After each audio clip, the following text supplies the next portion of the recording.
तो आई फ्रेंड्स, आज हम लोग बात करने वाले हैं economics BA semester 6 Ranchi university, Nilamber Pitamber university और एसकेएमयू दुमका यूनिवर्सिटी, तीनों के काम में आएगा। ठीक है, यहाँ पे देखते हैं कि ये जो सिलेबस है आपका क्या है, और उसके बाद हम लोग नोट्स के ऊपर डिस्कस करेंगे, जो कि 45 पेज का नोट्स है और 1 पेज का सिलेबस, टोटल 46 पेज है इसमें। ठीक है, मोस्ट इंपॉर्टेंट नोट्स यहाँ पे कलेक्ट किए गए हैं आपके। तो आप सभी को मालूम होगा, जो लोग परचेज कर चुके हैं, ज्ञान सागर ऐप पे सारा पीडीएफ ऑलरेडी अपलोड है। 13, 14, 15 का अपलोड मैं कर दूंगा, आज नहीं कर पाऊंगा, कल मैं अपलोड कर दूंगा 15 का। और माइनर पेपर का मतलब 20 तारीख तक ना माइनर पेपर भी अपलोड हो जाएगा। ठीक है, तो ये है आपका major paper 13, economics major paper 13। इसमें पढ़ना क्या है, फाइनेंशियल इंस्टीट्यूशन एंड बैंकिंग। ठीक है, यानी कि वित्तीय संस्थान और शाखा के बारे में। बैंक को हिंदी में शाखा बोलते हैं। अब बताइए, भारत का सबसे घटिया बैंक कौन सा है? तो प्राइवेट बैंक, जैसे कि bank of Fino payments bank, नाम सुने हैं। और गवर्नमेंट में सबसे घटिया बैंक है आपका ये वाला, क्या नाम बोलते हैं इसको, बैंक ऑफ इंडिया। इतना भीड़ कि बेटा ठेलम ठेला है एकदम ना।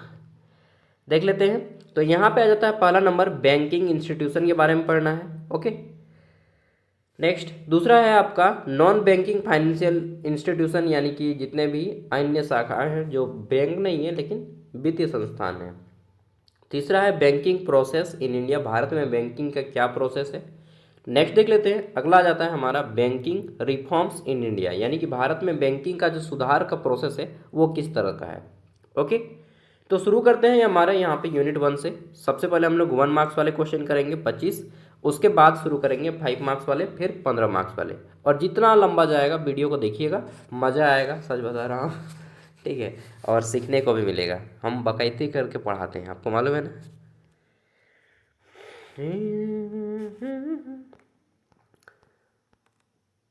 तो आगे बढ़ा जाए। ओके, यहाँ पे हमारा क्वेश्चन आ जाता है पहला, वित्तीय संस्थान क्या है, व्हाट इज फाइनेंशियल इंस्टीट्यूशन। तो धन के संग्रह और वितरण से जुड़ी संस्थाएं। जैसे एक एग्जांपल देके बताइए, महिला समिति गांव घर में चलता है, जिसमें महिला लोग रखती है, 10 टका 20 टका करके रखा थे ना, तो वह वित्तीय संस्थान, वही चीज़ क्या है, वह हको वित्तीय संस्थान। महिला समिति इज एग्जाम्पल ऑफ वित्तीय संस्थान, फाइनेंशियल इंस्टीट्यूशन। ठीक है, तो धन के संग्रह और वितरण से जुड़ी हुई संस्थाएं, चाहे वो छोटी हो या बड़ी हो। ओके, नेक्स्ट आ जाता है हमारा यहाँ पे बैंकिंग वित्तीय संस्थान क्या है, व्हाट आर बैंकिंग इंस्टीट्यूशंस। तो जमा स्वीकार कर ऋण देने वाली संस्थाएं। ठीक है, बैंकिंग वित्तीय संस्थान जहाँ पे आप पैसा भी जमा करेंगे और ऋण भी मिल जाता है, इसमें किसी भी बैंक का आप नाम ले सकते हैं। नेक्स्ट आ जाता है गैर बैंकिंग वित्तीय संस्थान क्या है, तो what are non banking financial institution. तो बैंक नहीं होकर वित्तीय सेवाएं देने वाली संस्थाएं, बैंक नहीं है लेकिन वित्तीय सेवाएं देती हैं। जैसे एक एग्जांपल बताइए सागर भाई, तो आपने एलआईसी का नाम सुना है, पैसा रखे हैं जी, नहीं रखे हैं, सहारा डूब गया रे भाई, वो तो लेके चला गया ना। तो ये सब क्या है, नॉन बैंकिंग फाइनेंशियल इंस्टीट्यूशन है। ओके, चलिए, एलआईसी पे पैसा हम भी रख रहे हैं, मालूम नहीं डूब जाएगा ना क्या जी, डर लगता है। अगला है भारत का केंद्रीय बैंक कौन सा है, तो आप सबको मालूम है which is the central bank of India. तो इसका नाम हो जाएगा आरबीआई। यहाँ पे आंसर नहीं दिया गया है, छोटा सा ही सबको मालूम होता है, RBI, reserve bank of India. ठीक है, भारत का केंद्रीय बैंक है, जिसे बैंकों का बैंक कहा जाता है, यानी कि सभी बैंकों का बाप कौन है, बाप RBI, reserve bank of India, भारतीय रिजर्व बैंक। प्रत्येक पैसे में नोट में लिखा रहता है ना। आरबीआई की स्थापना कब हुई, तो RBI when was RBI established 1935, 1935 में आरबीआई की स्थापना हुई। और आरबीआई का वर्तमान हेडक्वार्टर कहाँ पे है, तो इसका हेडक्वार्टर है बम्बई में। कहाँ पे है, बम्बई। बम्बई किसकी राजधानी है, महाराष्ट्र की। और आरबीआई का बम्बई से पहले हेडक्वार्टर था कोलकाता, क्योंकि अंग्रेज लोग कोलकाता में रहता था। अंग्रेज लोगों के टाइम में कलकत्ता राजधानी थी, 1911-12 में न लाया गया दिल्ली। ठीक है, तो क्या किया गया, बैंक पहले था कोलकाता में, बाद में इसको ट्रांसफ़र किया गया मुंबई। नेक्स्ट है वाणिज्य बैंक क्या है, what are commercial bank.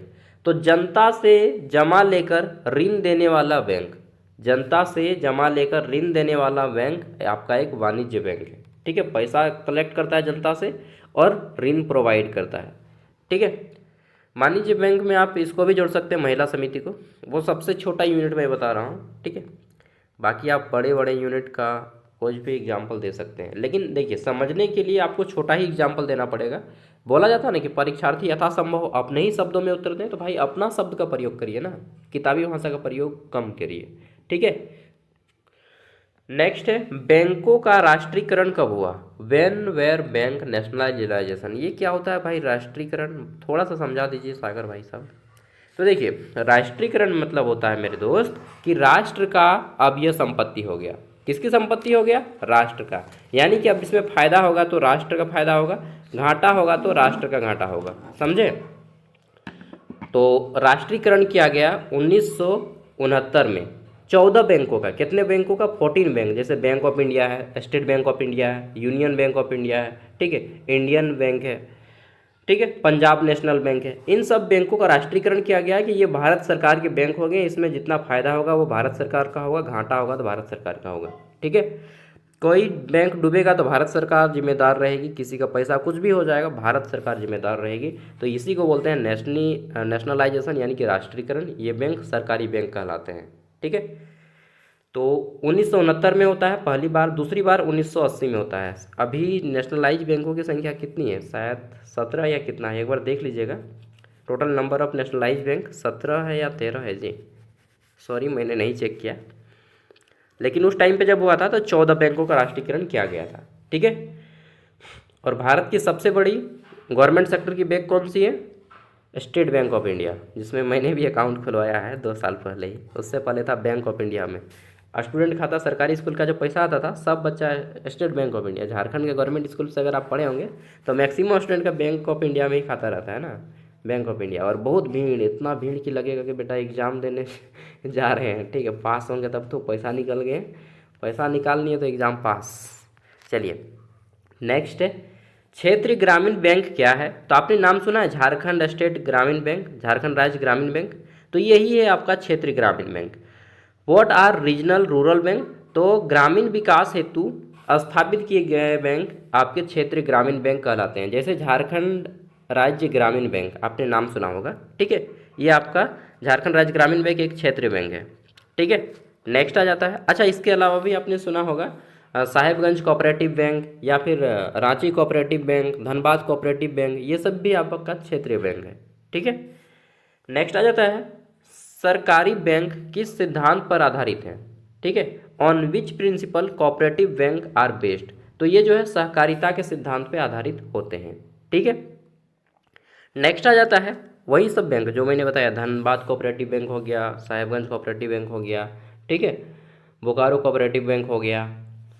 Next आ जाता है हमारा विकास बैंक क्या है?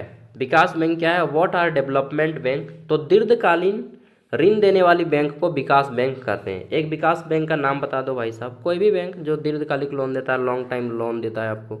नाबार्ड इसमें सबसे टॉप लेवल पे आता है, ठीक है। नेक्स्ट, एनबीएफसी का पूर्ण रूप क्या है, यानी कि फुल फॉर्म क्या है? ठीक है, तो देखिए गैर बैंकिंग वित्तीय कंपनी। आप बोलिए ये तो हिंदी बोल दिए, इंग्लिश बोल दीजिए। तो एन से नॉन, बी से बैंकिंग, नॉन बैंकिंग, एफ से फाइनेंशियल, सी से कंपनी, ठीक है। नॉन बैंकिंग फाइनेंशियल कंपनी इसका फुल फॉर्म होता है। ओके मेरे दोस्त आगे बढ़ते हैं, हिंदी इंग्लिश आपको दोनों पढ़ना है। नेक्स्ट क्वेश्चन, बीमा क्या है? इंश्योरेंस बोलते हैं ना कि इंश्योरेंस एगो ले लीजिए जी। मेरा एक मास्टर है सागर, एगो इंश्योरेंस तो ले लो ना यार, ठीक है। तो एलआईसी का इंश्योरेंस वही तंग कर देगा क्या वो, हम अब तुमको प्लान समझाते हैं कि इसमें इतना रखेगा तो इतना साल बाद इतना मुनाफा होगा, इतना फ़ायदा होगा। बोले यार पागल कर दिया है 2 महीना से, और लास्ट में हमको इंश्योरेंस दिलवा के छोड़ा। ठीक है, तो अगर इंश्योरेंस मेरा भी चलता है 1500 रुपया मंथली। चलिए एलआईसी, आप लोग को भी जब 21 साल के हो जाएंगे ना तो कम से कम एगो इंश्योरेंस खुलवा लीजिएगा। कहाँ पे खुलवाइएगा वो भी मैं बोल दे रहा हूँ। आप जो है ना बैंक ऑफ इंडिया में खुलवाइएगा, सॉरी बैंक ऑफ इंडिया बोल रहा हूँ, क्या बोलते हैं उसको, हाँ इंडियन पोस्ट पेमेंट बैंक में खुलवाइएगा, मतलब पोस्ट ऑफिस बैंक में खुलवाइएगा। पोस्ट ऑफिस बैंक में एक इंश्योरेंस खुलवा लीजिएगा, चाहे किसी बैंक में, स्टेट बैंक में खुलवा लीजिए, या फिर एसआईपी करवा लीजिए, ठीक है, सिस्टमेटिक इन्वेस्टमेंट प्लान एसआईपी करवा लीजिएगा तो ज़्यादा अच्छा रहेगा। मेरा भी एक एसआईपी चलता है एसबीआई में 1500 रुपया का, ठीक है। आप बोलिएगा यार आप तो पैसा रखने लगे हैं तो यार रखिएगा नहीं, 25 साल उम्र हो गया जी, आप लोग से बहुत ज़्यादा, क्या कम से कम 2-3 साल तो बड़े होंगे ही। मेहनत हम बहुत बारिश कर रहे हैं, 12th पास जब किया था तभी से मैं काम कर रहा हूँ लगातार। चलिए 2019 से काम कर रहा हूँ, आप लोग कर रहे हैं नहीं मालूम नहीं, लेकिन मैं पढ़ाई और काम दोनों कर रहा हूँ। और आपको भी सलाह दे रहा हूँ कि सेमेस्टर 6 में पहुँच गए हैं, कोई ना कोई काम धाम करना शुरू कर दीजिए, ठीक है। गवर्नमेंट जॉब के पीछे मत भागिए, गवर्नमेंट जॉब नहीं लगने वाला है। और तैयारी भी कर रहे हैं तो तैयारी करने के साथ काम कीजिए। 2 साल गवर्नमेंट जॉब के पीछे दीजिए, अगर होता है तो ठीक, नहीं होता है तो छोड़ दीजिए। और नहीं देते हैं तब तो मैं कहूँगा बहुत अच्छा, कोई काम धाम करो, पैसा वैसा रखो, घर में पैसा दो, ठीक है, आराम से मस्त जीवन जिंदगी को। चलिए, बीमा क्या है, तो सेमेस्टर 6 में अब आप लोग को कोई ना कोई रोज़गार ढूंढना पड़ेगा, ठीक है। एक बड़े भैया होने के नाते या पेरेंट्स होने के नाते मैं ये बोल रहा हूँ कि अपना कोई ना कोई एक, कम से कम इतना पैसा अभी कमाना शुरू कर दीजिए कि आप अपना खर्चा संभाल सकें, ठीक है। 1-2 हज़ार बन जाए तो घर वाले को भी दे दीजिएगा। बीमा क्या है, व्हाट इज इंश्योरेंस, तो जोखिम से सुरक्षा व्यवस्था। जैसे कि बीमा क्या है, जोखिम से सुरक्षा का एक व्यवस्था है, यानी कि इन फ्यूचर अगर आप मान लीजिए ना 5 साल जमा किए पैसा, उसके बाद आपको ज़्यादा करके देगा जब आपको कोई काम आएगा, या फिर कहीं पे कोई एक्सीडेंट हो जाता है, या फिर अन क्या बोलते हैं अनप्रिय कोई घटना हो जाती है, तो उस सिचुएशन में आपको बीमा काम देता है, ठीक है। जीवन बीमा का प्रमुख उद्देश्य क्या है, main objective of life insurance. Life insurance का मेन ऑब्जेक्टिव क्या होता है, जीवन बीमा का मुख्य उद्देश्य क्या होता है, जीवन की सुरक्षा करना, ठीक है। ताकि अचानक जब आपको वित्तीय जैसे पैसा का जरूरत हो, तो अचानक से पैसा का जब जरूरत होता है तब आपको रिश्तेदार भी हाथ खड़ा कर देते हैं, उस टाइम पे आपको बीमा साथ देता है, ठीक है। तो इसीलिए बीमा की जरूरत कब होती है, जीवन की सुरक्षा के लिए, जब आपको धन की आवश्यकता होती है, ठीक है। LIC नाम आ ही गया, लाइफ इंश्योरेंस कॉरपोरेशन। LIC किस प्रकार की संस्था है, तो यह एक जीवन बीमा कंपनी है, ठीक है, और भारत की सबसे पुरानी जीवन बीमा कंपनी में से एक है। नेक्स्ट आ जाता है माइक्रो फाइनेंस क्या है, व्हाट इज माइक्रो फाइनेंस, तो छोटे ऋण की व्यवस्था करने वाला माइक्रो फाइनेंस है। जैसे आपने नाम सुना होगा उत्कर्ष स्मॉल फाइनेंस बैंक, नाम सुना है उत्कर्ष स्मॉल फाइनेंस बैंक, तो ये आपका एक माइक्रो फाइनेंस बैंक है, ठीक है, छोटा बैंक है जो आपको ऋण प्रोवाइड करती है। भारत में माइक्रो फाइनेंस का लक्ष्य क्या है, एम क्या है, aim of micro finance in India, तो गरीबों को वित्तीय सहायता प्रदान करना यही है। हालांकि इसके अलावा सबसे बड़ा फायदा है कि भाई वो अपना प्रॉफिट कमाना चाहता है, ठीक है। तो प्रॉफिट हर कोई कमाना चाहता है, लेकिन उसका पीछे भी कुछ उद्देश्य होता है। नेक्स्ट आता है म्यूचुअल फंड क्या है, बोल सुने होंगे आप टीवी में या मोबाइल में, म्यूचुअल फंड निवेश बाजार जोखिमों के अधीन है, कृपया इसे पढ़ लें और carefully investment plan securities and इस तरह से कुछ बोलता है ना, हाँ, कि बाजार नियमों के अधीन है, कृपया जांच कर ही इन्वेस्टमेंट करें, ठीक है। तो ये म्यूचुअल फंड क्या है, कुछ नहीं है, म्यूचुअल फंड एक प्रकार का ऑनलाइन शेयर मार्केट का नाम सुने होंगे, जुआ है। क्या है शेयर मार्केट, जैसे मैंने एक कंपनी खोला, सपोज दैट ये जो है आपका इंडियन ऑयल का एक कंपनी है, इंडियन ऑयल, मैं समझा रहा हूँ थोड़ा समझने की कोशिश कीजिएगा, इंडियन ऑयल की एक कंपनी है, ठीक।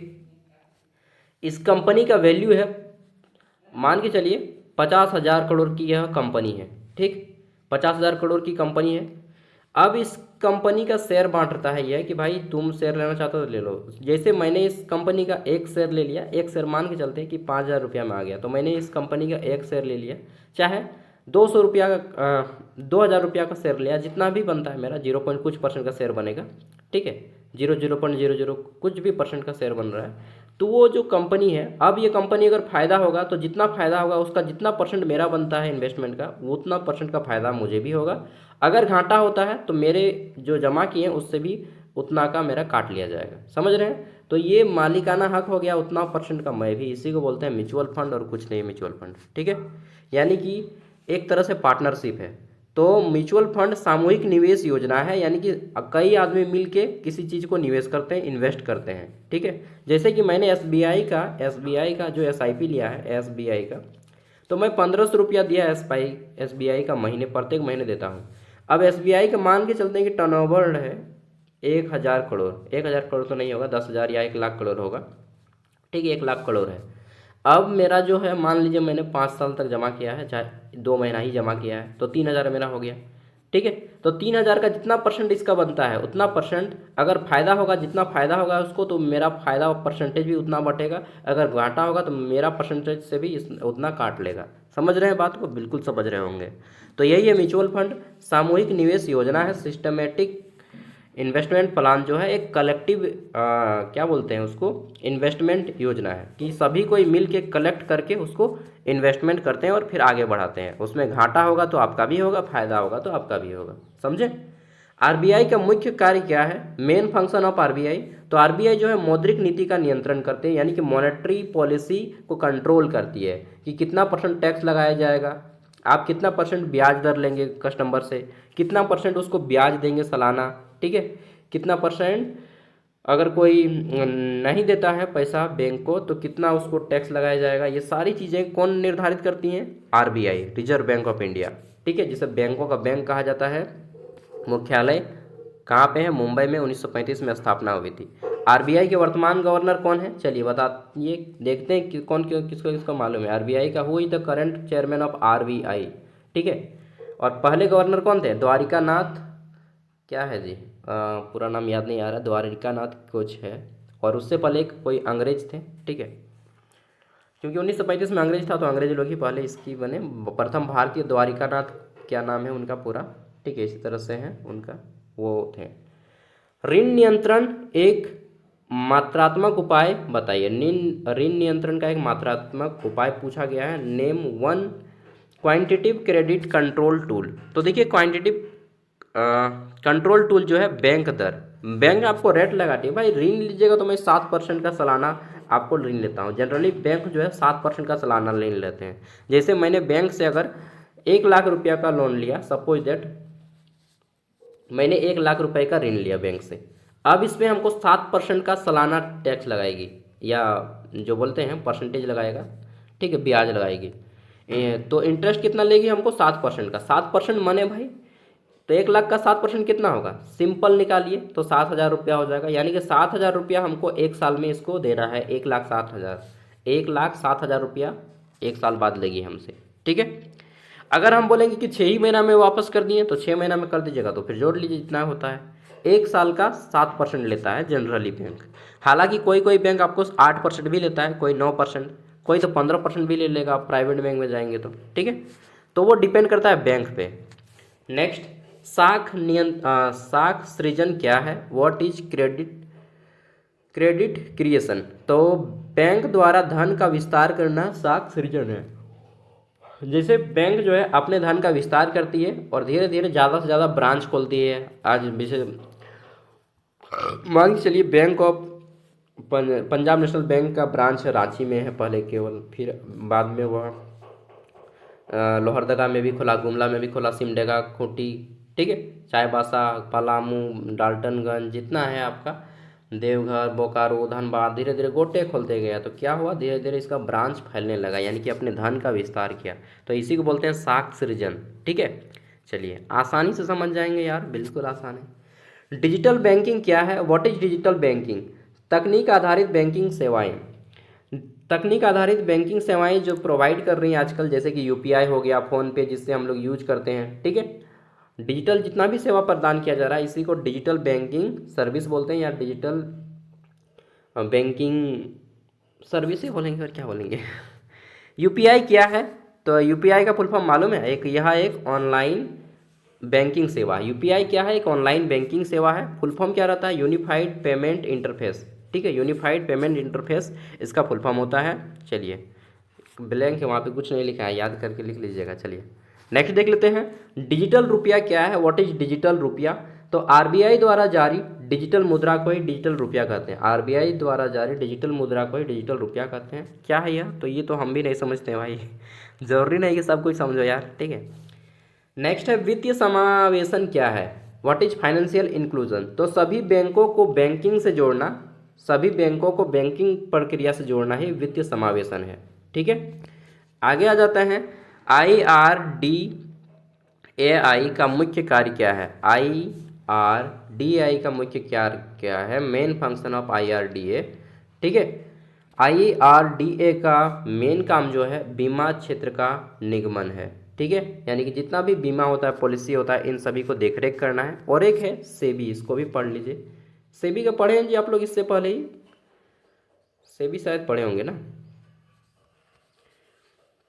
Stock exchange board of India, इसका फुल फॉर्म होता है stock exchange board of India. SEBI क्या है, तो सेबी आपने नाम सुना शेयर बाजार वाला, वो इंडियन ऑयल, तो उसको इंडियन ऑयल जो है वो हो गया, चाहे किसी का भी शेयर हो गया, तो वो शेयर जो है ना, या एलआईसी हो गया, ठीक है, जितना भी ये इंश्योरेंस कंपनी है उसको आरबीआई कंट्रोल नहीं करती है। जितना भी आपका ये सब बीमा कंपनी है उसको कंट्रोल करती है कौन, सेबी, सेबी कंट्रोल करती है, ठीक है। Stock exchange board of India, SEBI, SEBI, ठीक है। ये जो सेबी कंट्रोल करती है, माधवीपुरी शायद इसके अभी वर्तमान चेयरमैन है, या शायद बदले हो गए होंगे। तो सेबी के बारे में भी जान लीजिए कि सेबी जो है शेयर बाजार में और इंश्योरेंस कंपनी को नियंत्रण रखती है, उनके नियम कानून बनाती है। ओके, अब 5 मार्क्स वाला क्वेश्चन देखते हैं। क्वेश्चन है हमारा यहाँ पे, बैंकिंग एवं गैर बैंकिंग वित्तीय संस्थान के प्रकार और उनके प्रमुख कार्यों को बताइए। तो यहाँ पे देखिए क्वेश्चन को समझना है कि बैंकिंग और गैर बैंकिंग वित्तीय संस्थान, अभी हमने पढ़ा है कि भाई बैंकिंग तो जो बैंक है वह वित्तीय सेवाएं देता है, और गैर बैंकिंग जैसे कि महिला समिति वो भी आपका बैंक की सेवाएं देता है। इसके अलावा आप गैर बैंकिंग में किसको रख सकते हैं, जो जो आपको वित्तीय सेवा देता है और बैंक का प्रोसेस नहीं करता है, जैसे कि बहुत सारा लोन देने वाली कंपनी होती है, ठीक है। चलिए तो पढ़ते हैं। देखिए, बैंकिंग एवं गैर बैंकिंग वित्तीय संस्थान किसी भी देश की आर्थिक व्यवस्था की रीढ़ होते हैं। बैंकिंग वित्तीय संस्थान में वाणिज्य बैंक, केंद्रीय बैंक, क्षेत्रीय ग्रामीण बैंक, ठीक है, तथा सहकारी बैंक शामिल होते हैं। यानी कि जो बैंकिंग प्रोसेस है उसमें आपका कौन कौन सा बैंक आता है, तो इसमें आ जाता है अलग अलग प्रकार के बैंक, जैसे कि वाणिज्य बैंक, कॉमर्शियल बैंक, ठीक है, सेंट्रल बैंक। इसके अलावा रीजनल बैंक आता है, जैसे कोऑपरेटिव बैंक हो गया, ठीक है, सहकारी बैंक यानी कि कोऑपरेटिव बैंक, झारखंड राज्य ग्रामीण बैंक हो गया, ठीक है, बैंक ऑफ इंडिया हो गया, स्टेट बैंक ऑफ इंडिया हो गया, ठीक है। तो ये सब क्या है आपका, ये सब आपका बैंक का अलग अलग प्रकार है। इसके अलावा इनका मुख्य काम क्या होता है बैंकों का, तो जनता से जमा स्वीकार करना, यानी कि जो पैसा हम जमा किए उसको भी स्वीकार करना, और ऋण प्रदान करना, ठीक है। इसके अलावा जितना भी इंटरेस्ट बनता है इंटरेस्ट देना, इंटरेस्ट को काटना, बहुत सारा काम रहता है बैंक में भी। भुगतान व्यवस्था को सुचारू बनाना, आर्थिक विकास में सहायता करना, ठीक है। वाणिज्य बैंक व्यापार, उद्योग, आम जनता को अल्पकालीन ऋण उपलब्ध कराते हैं, ठीक है। आम जनता को कराता है, घंटा कराता है मुंह देख के ऋण देगा जी, ऋण लेने जाइएगा ना, बोलेगा कौन है आप, आपको ऋण नहीं मिलेगा, डायरेक्ट बातें नहीं करेगा तो, ठीक है। ऋण केवल उसी को मिलता है, लोन केवल उसी को मिलता है जो मालदार आदमी होता है, समझ रहे हैं ना बात को, ठीक है। मैं गया था लोन मांगने, तो बोलता है क्या है तुम्हारे पास, तो हम बोले यार मेरे पास क्या है, हम बोलते हैं सर हम सेल्फ एम्प्लॉयड हैं, तो बताएं कि यूट्यूब में काम करते हैं, ऐसे में लोन नहीं मिलेगा यूट्यूब फिट्यूब, समझे तो अच्छा बहुत, हम गाली तो नहीं बोल सकते, मने मने बोले कि एक दिन आएंगे उसके बाद खरीद लेंगे बेटा तुमको चलिए, खरीद नहीं लेंगे मतलब इन द सेंस कि आप हमको ना जितना लोन नहीं दीजिएगा ना उससे ज़्यादा मेरे पास पैसा रहेगा। तो देखिए बैंक आदमी आपको ना लोन इसलिए देता है ताकि वो समझ सकता है कि यह व्यक्ति जो है हमें पैसा को वापस कर पाएगा, ऐसा रहता है विश्वास, तभी आपको लोन देगा। या फिर हम लोग बोल सकते हैं कि शकल सूरत देख के, आपका बैकग्राउंड देख के लोन देता है, ऐसा नहीं कि आप जाएं और आपको लोन मिल जाएगा, नहीं भाई, ठीक है। किताबी ज्ञान अलग तरफ है और वास्तविक ज्ञान अलग तरफ है, समझ रहे हैं बात को, बिल्कुल समझ रहे होंगे। तो वाणिज्य बैंक ये सब को भी लिख देना है, ठीक है। वाणिज्य बैंक उद्योग आम जनता को ऋण देने का वादा करती है, परंतु वास्तविक जीवन में कुछ ऐसा नहीं होता है। वास्तविक जीवन में व्यक्ति का बैकग्राउंड चेक किया जाता है, ठीक, व्यक्ति की पर्सनालिटी चेक किया जाता है, क्रेडिट चेक किया जाता है, तब जाके पैरवी करने पे लोन दिया जाता है, ठीक है। और वो उसमें भी लोन अगर जल्दी चाहिए तो उसके लिए कुछ बैंक कर्मी जो कि चाय पानी का खर्चा भी लेते हैं, इस सब को भी लिख सकते हैं, बिल्कुल लिख सकते हैं, ठीक है। लिख दीजिएगा कि किताबी ज्ञान के रूप में इस सब का प्रयोग केवल वर्जित है, परंतु वास्तविक जीवन में ये सब संभव है, ठीक है। आप किसी भी ग्रामीण बैंक जाके देखिए ये सब का प्रोसेस होता है, ठीक है। तो केंद्रीय बैंक मौद्रिक नीति का संचालन करता है तथा संपूर्ण बैंकिंग प्रणाली को नियंत्रित करता है। अब सेंट्रल बैंक कौन है, तो सेंट्रल बैंक हमारा एक ही है, कौन है, रिजर्व बैंक ऑफ इंडिया, ठीक है, RBI। गैर बैंकिंग वित्तीय संस्थान में बीमा कंपनियां भी आ जाती हैं, जैसे कि LIC हो गया, गैर बैंकिंग वित्तीय संस्थान बीमा कंपनी हो गया, म्यूचुअल फंड हो गया, माइक्रो फाइनेंस बैंक हो गया, ठीक है। NBFC शामिल है, नेशनल बैंक क्या बोलते हैं, फाइनेंशियल कंपनी। इसके अलावा ये बैंक की तरह जमा स्वीकार नहीं करती, परंतु निवेश जोखिम सुरक्षा पूंजी महत्वपूर्ण भूमिका निभाती है। और बीमा संस्थाएं जीवन एवं संपत्ति की सुरक्षा करने का वादा करती हैं, जबकि म्यूचुअल फंड निवेशकों को सामूहिक क्या कहते हैं, पार्टनरशिप के तौर पे आपको प्लान करते हैं। फायदा होगा तो सबको मिल बांट के मिलेगा, घाटा होगा तो सबको जाएगा। ठीक है, तो इस तरह से आप लिख सकते हैं। मैं अब केवल क्वेश्चन पढ़ता हूँ क्योंकि काफ़ी ज़्यादा लंबा वीडियो हो जाएगा नहीं तो। भारतीय रिजर्व बैंक की स्थापना, संगठन एवं महत्व का वर्णन करें। देखिए पढ़ने में ना हमको भी इंटरेस्ट है भाई तो पढ़ लेते हैं। भारतीय रिजर्व बैंक, ठीक है। तो भारतीय रिजर्व बैंक जो है RBI, reserve bank of India, इसकी स्थापना 1 अप्रैल 1935 को होती है। आपको मालूम है कि भारत का जो है नया साल अप्रैल में शुरू होता है। कब? अप्रैल में। यानी कि भारत में जितना भी काम होता है वह 1 अप्रैल से 31 मार्च तक चलता है। आपको मालूम है? नहीं जानते तो जान लीजिए, you are the student of economics. Bharat में जो फाइनेंशियल ईयर होता है 1 अप्रैल से 31 मार्च तक काउंट होता है। ठीक है, 1 अप्रैल से 31 मार्च तक काउंट होता है, इसलिए भारत का नया साल चैत्र से शुरू होता है। आपको मालूम है चैत बैसाख जेठ आषाढ़ सावन भादन आश्विन कार्तिक अगहन पूस माघ फागुन, सब याद होगा? ये नहीं याद है तो कर लीजिएगा, ये सब हिंदी है, हिंदी कैलेंडर। भारत का राष्ट्र कैलेंडर कौन सा है? शक संवत, शक संवत। ठीक है, जनवरी फरवरी नहीं है, जनवरी फरवरी तो वो तो अंग्रेज लोगों का है। ठीक है, हम लोग का है शक संवत, जिसमें आपका क्या से शुरू होता है? चैत्र से, चैत्र। ठीक है, चैत्र से शुरू होता है और मार्गशीर्ष यानी कि अगहन तक चलता है, आपको याद होना चाहिए। ठीक है, अभी क्या चल रहा है? पूस खत्म हो गया, अब माघ शुरू हो रहा है, फिर पूस माघ, फिर फाल्गुन होगा, फाल्गुन यानी कि होली। ठीक है, फिर चैत्र शुरू होता है, पूस माघ फागुन चैत्र बैसाख जेठ आषाढ़ श्रावण भादव आश्विन कार्तिक अगहन, ये सब याद कर लीजिएगा। ठीक है, जरूरी है। चलिए, तो ये हो गया भारतीय रिजर्व बैंक अधिनियम 1934 के अंतर्गत बनाई गई थी। इसका मुख्य उद्देश्य देश की मौद्रिक नीति यानी कि मॉनेटरी पॉलिसी को कंट्रोल करना है और बैंकिंग व्यवस्था को भी कंट्रोल करना है। आरबीआई का मुख्य कार्यालय मुंबई में स्थित है, परंतु इससे पहले कहाँ पे था? कोलकाता में, और इसको अंग्रेज लोगों ने बनाया था। ये सब भी लिख दीजिएगा। संगठनात्मक रूप से इसमें गवर्नर होते हैं और 4 डिप्टी गवर्नर होते हैं तथा केंद्रीय बोर्ड डायरेक्टर होते हैं। ठीक है, इसके अलावा लिख दीजिएगा कि भारत में जितना भी टकसाल है, टकसाल मतलब समझते हैं जहाँ पे पैसा छपता है। ठीक, तो कहाँ कहाँ पे है? एगो कर्नाटक में है, एगो एमपी में है, कर्नाटक में है एगो, एगो एमपी में है। ठीक है, और एगो कलकत्ता में है, और एगो कहाँ पे है जी, याद नहीं आ रहा है। ठीक है, शायद एक मुंबई में है ना। तो 4 जगह पे टकसाल है। इन टकसालों को भी देखरेख का काम कौन करती है? ये आरबीआई। ठीक है, आरबीआई का महत्व अत्यंत व्यापक है। यह देश की मौद्रिक नीति का निर्माण और क्रियान्वयन करता है।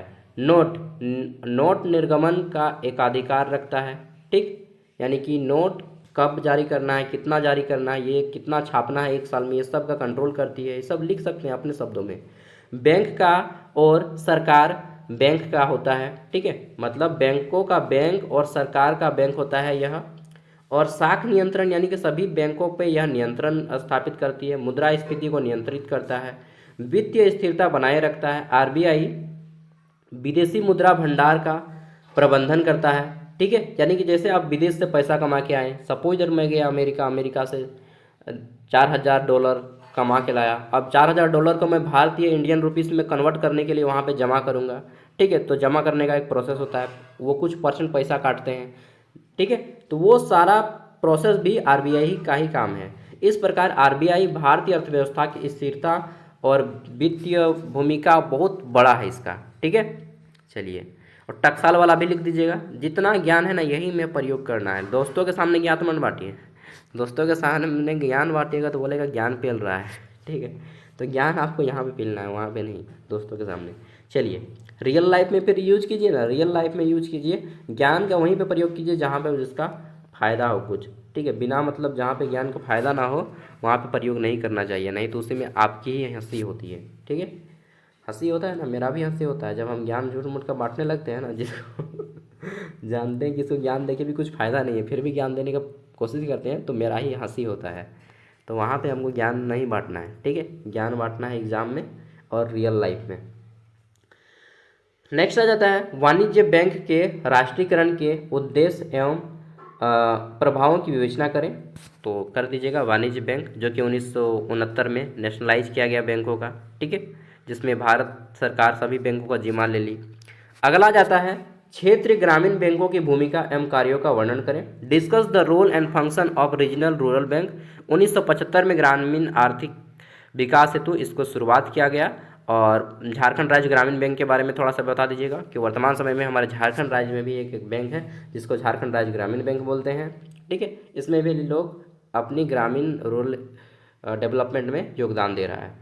सरकारी बैंकों की विशेषताएं एवं महत्व स्पष्ट कीजिए। सॉरी, सरकारी नहीं, सहकारी यानी कि कोऑपरेटिव बैंक, जो कि अक्सर बड़े बड़े शहरों में रहता है, जैसे रांची कोऑपरेटिव बैंक है, ठीक है, धनबाद कोऑपरेटिव बैंक है, झारखंड राज्य कोऑपरेटिव बैंक, जितने भी झारखंड राज्य में कोऑपरेटिव बैंक है उसको नियंत्रण करता है, ठीक है।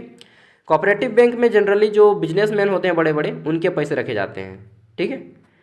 किसके पैसे रखे जाते हैं? बिजनेसमैन के। आप भी बनिएगा बिजनेसमैन, आपका भी पैसा रखा जाएगा आप भी रख सकते हैं, ठीक है। Non banking financial institution. Non banking financial institution यानी कि वैसे बैंक जहाँ पे बैंक नहीं है लेकिन वो वित्त का काम करते हैं, ठीक है। तो इसके बारे में पढ़ लीजिएगा, सब ऐप में अपलोड है यार, एक से एक मस्त मस्त क्वेश्चन है। बीमा की अवधारणा, उसके प्रमुख उद्देश्य का वर्णन कीजिए। Explain the concept of. बोल बोल के ना थक गए भाई।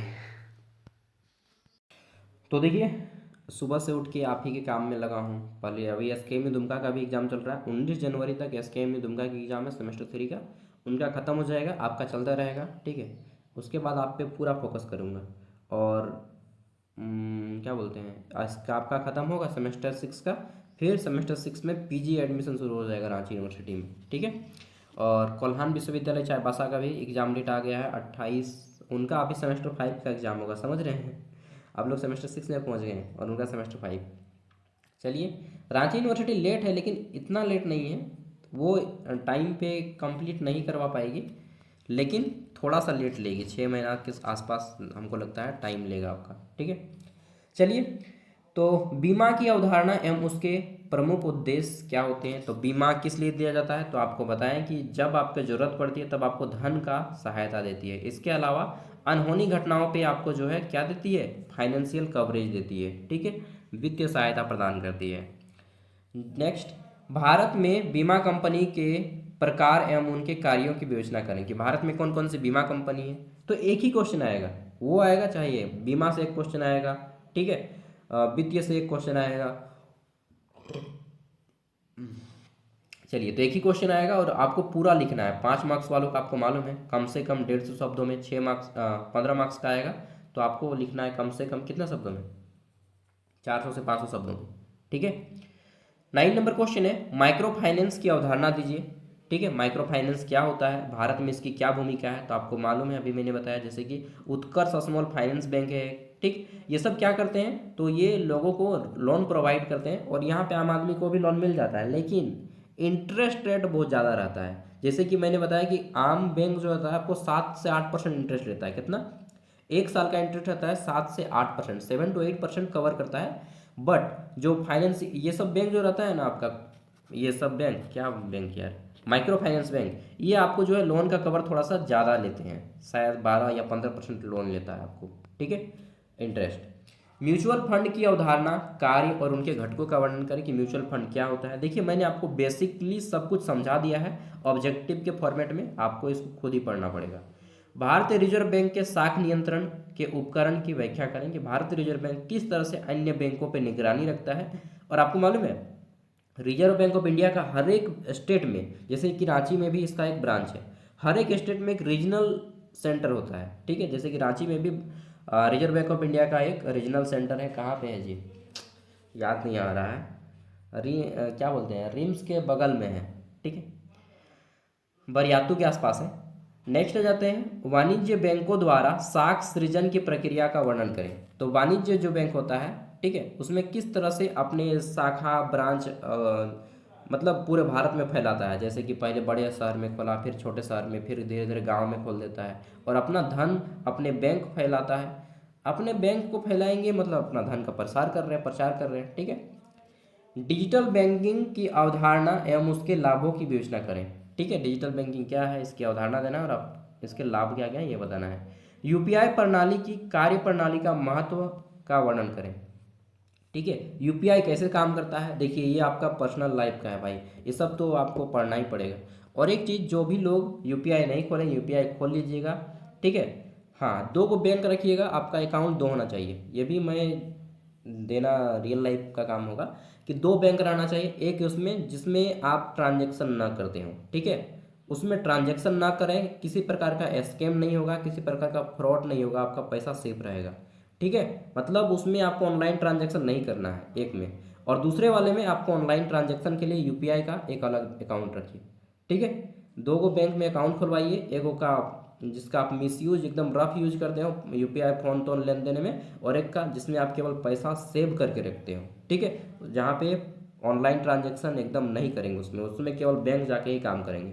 ठीक है, चलिए, जितना भी क्या बताएं, जो ज़्यादा ज़्यादा पैसा रखते हैं ना आदमी, इसी तरह से सब कोई का करता है। ठीक है, आप भी करते हैं क्या सागर भाई? सोच रहा हूँ करूँगा, मेरे पास अकाउंट तो है, लेकिन एक अकाउंट मेरा फ्रीज हो गया, इसीलिए मैं आपको बोल रहा हूँ, फ्रीज हो गया, 12,000 पैसा फंस गया है। वो स्कैमिंग था कुछ, जैसे क्या होता है ये समझ लीजिए, फ्रीज अकाउंट कैसे होता है। जैसे मेरा मामा का लड़का हमको 500 रुपया भेजा, अब मामा का जो लड़का है उसको उसको जीजाजी ने भेजा था, उसका जीजाजी का दुकान है, उसके जीजाजी की दुकान में कोई पैसा स्कैन करके दिया था, वही पैसा उसका जीजाजी उसको भेजा था, मेरा मामा का लड़का को, मेरा मामा का लड़का हमको भेजा, हम अपने भाई को भेजते हैं। ठीक है, तो ऐसा होता है ना जी, आप कहीं ना कहीं पैसा भेजते रहते हैं, तो वो पैसा जहाँ जहाँ तक गया सभी के अकाउंट को फ्रीज किया गया है, ना उस अकाउंट से पैसा निकाल सकते हैं, ना उस अकाउंट से पैसा जमा कर सकते हैं, उस पर अभी केस चल रहा है। ठीक है, तो cyber cell, Karnataka cyber cell उसको बैन किए हुए उस पैसा को, इस तरह से फ्रीज हो जाता है अकाउंट। इसलिए जो भी आप अकाउंट से पैसा का ट्रांजैक्शन करते हैं, लेन देन करते हैं, उसमें बहुत कम पैसा रखें, सीमित पैसा, 1,000 2,000 3,000 मैक्सिमम 5,000, उससे ज़्यादा पैसा मत रखें जिसमें आप लेन देन करते हैं पैसा का, क्योंकि आजकल फ्रॉड का ज़माना है भाई, और आपको अवेयर रहना पड़ेगा। ठीक है, इकोनॉमिक्स का स्टूडेंट है तो अवेयर रहना सीखिए, बी सेफ, पैसा अच्छा रहेगा, समझे। चलिए आगे बढ़ते हैं। क्वेश्चन आता है हमारा, भारतीय बैंकिंग प्रणाली में बिलों के प्रकार की व्याख्या करें। Explain the types of bill in Indian banking system. कितने प्रकार के बिल होते हैं, ठीक, कौन कौन से बिल लिए जाते हैं ये बताना है। नेक्स्ट आगे जाते हैं यूनिट 4। तो डिजिटल रुपया क्या होता है, चलिए मैं भी थोड़ा सा पढ़ लेता हूँ, जो कि आरबीआई जारी करती है। डिजिटल रुपया भारतीय रिजर्व बैंक द्वारा जारी की जाने वाली केंद्रीय बैंक डिजिटल मुद्रा है। यह कागजी मुद्रा का डिजिटल रूप है। किसका डिजिटल रूप है? कागजी मुद्रा का, जो हम लोग नोट यूज करते हैं, करेंसी, ठीक है, कैश, उसका डिजिटल फॉर्मेट है, जिसे इलेक्ट्रॉनिक माध्यम से लेन देन का उपयोग किया जाता है।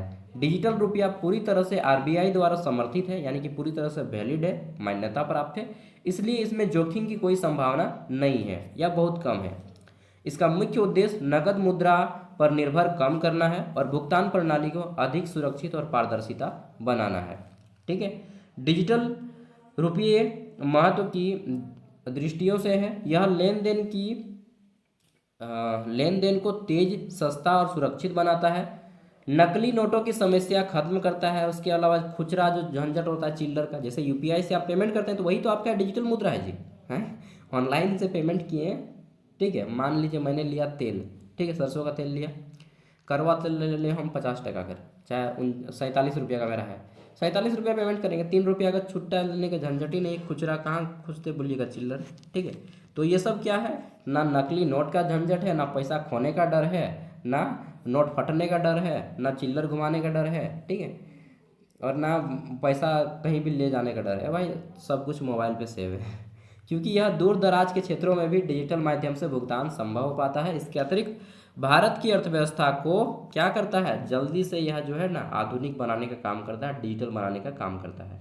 डिजिटल मुद्रा क्या है, यूपीआई, ऑनलाइन, फोन पे, गूगल पे, अमेजन पे, भीम, ठीक है, पेटीएम, ये सब यही सब डिजिटल मुद्रा है। नेक्स्ट आ जाता है जेम, जेम त्रिवेणी, ठीक है, और भारत के डिजिटलीकरण में इसकी क्या भूमिका है ये पढ़ लीजिएगा। तो जेम त्रिवेणी से मतलब है कि जनधन योजना, ये क्या है, जनधन योजना, और आधार और मोबाइल के संयोजन से आजकल क्या कर दिया है कि मोबाइल को आधार से जोड़ दिया है। यह व्यवस्था भारत में डिजिटल और समावेशी विकास का आधार बन चुकी है। ठीक, जन धन योजना के माध्यम से आम जनता के बैंक खाते खुले हैं और इसमें जीरो बैलेंस पे अकाउंट खोला जाता है, आपको मालूम है। ठीक है, आधार बनाने, उसकी पहचान करने और आपका आधार सीडिंग करने, मतलब कि आधार को मोबाइल से लिंक कर देता है। ठीक है, पैन कार्ड भी आजकल सबका जरूरी कर दिया है, पैन कार्ड को भी आधार से लिंक कर देता है। वित्तीय साक्षरता और वित्तीय समावेशन की अवधारणा। भारतीय रिजर्व बैंक की नियामक भूमिका एवं कार्यों का वर्णन करें, क्या क्या काम है। आईआरडीए की स्थापना कब होती है, तो आईआरडी की स्थापना होती है 1999 में। ठीक है, इसका क्या क्या काम है ये सब यहाँ पे पूछा गया है। नेक्स्ट आगे देख लेते हैं, वाणिज्य बैंकों। अब जो है ना कर लीजिएगा यार आप लोग, ठीक है, बोल बोल के मैं थक गया हूँ। 15 मार्क्स वाले क्वेश्चन यहाँ से शुरू होंगे। अब 25 क्वेश्चन है, उसके बाद फिर 15 मार्क्स वाला शुरू होता है। ठीक है, क्वेश्चन पढ़ देता हूँ, काफ़ी ज़्यादा लंबा वीडियो हो गया।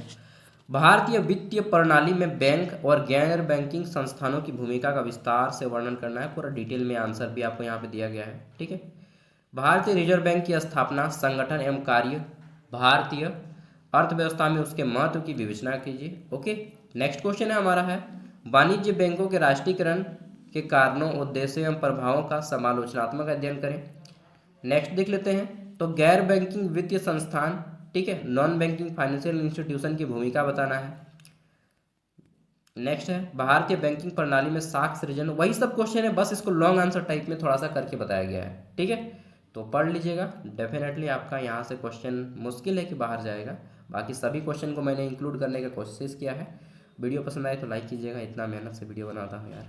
और जो लोग ज्ञान सागर ऐप को नहीं खरीदें, ऐप खरीद लीजिएगा, इंस्टॉल कीजिएगा। फिर क्रिएट एन अकाउंट लिखा रहेगा, क्रिएट एन अकाउंट पे जाएंगे, अपना मोबाइल नंबर दीजिएगा, नाम दीजिएगा, ओटीपी आएगा, क्रिएट एन अकाउंट पे क्लिक करेंगे, ओटीपी आएगा और ऐप खुल जाएगा। फिर ऑल कोर्स में जाके रांची यूनिवर्सिटी का कोर्स ले लीजिएगा, जो लोग नहीं लिए।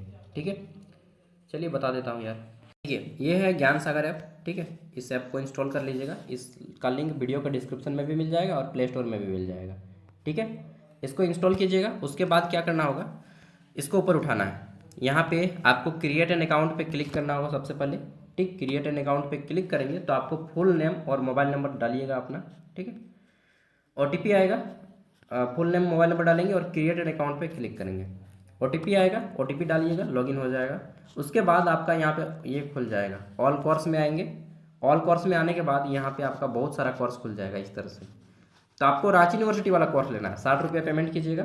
पेमेंट करने के बाद स्टार्ट लर्निंग लिखाएगा, फिर सेमेस्टर 6 में जाएंगे। मेजर पेपर 12, 13, 14, 15 और माइनर पेपर सब का आपको नोट्स मिलेगा। ठीक है, 15 का अभी अपलोड नहीं किए हैं, अपलोड कर देंगे। 14 का हो गया है, फाइनल पेपर भी अपलोड हो जाएगा। ओके, और क्या बताएं, यहाँ पे व्हाट्सएप ग्रुप भी है, इससे जुड़ जाइएगा। ओके, और ऐप पसंद लगे, 60 रुपया में 4 साल तक पढ़ाई है भाई, 60 टका में 4 साल आप खत्म हो जाएगा, आपका ग्रेजुएशन खत्म हो जाएगा। आप किसी दूसरे को दे दीजिएगा, यही आपका अपना नंबर दे दीजिएगा और आपका नंबर केवल तो दूसरी बार लॉगिन कर लेगा, दूसरी बार केवल लॉगिन करना होगा। ठीक है, थैंक यू दोस्त, बोल बोल के थक गया यार 40 मिनट बोलना आसान बात थोड़ी है, कभी बोल के देखिएगा। बाय।